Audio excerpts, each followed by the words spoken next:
Naluloka na naman umano ang mga netizen sa tinatakbo ng plot ng action drama series na FPJ Batang Quiapo na pinagbibidahan at idinidirect ng tinaguriang primetime king na si Coco Martin.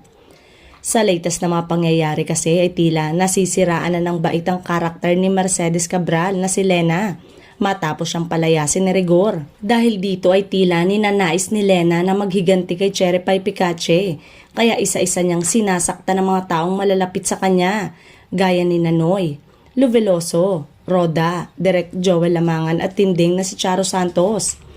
Aliw naman ang mga kuda ng netizen patungkol dito.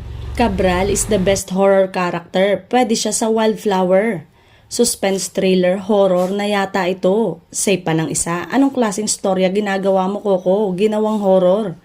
Samantalang, sa panayam ni OG Diaz kay Coco Martin sa OG Diaz Inspires, sinabi ni Coco na wala talagang kwento ang Batang Quiapo. Kumbaga, meron itong simula subalit wala itong gitna at katapusan. Ang probinsyano at Batang Quiapo wala kasi siyang kwento. Wala siyang kwento, kaya kahit saan ko siya dalhin, sinasalo lang siya ng viewers.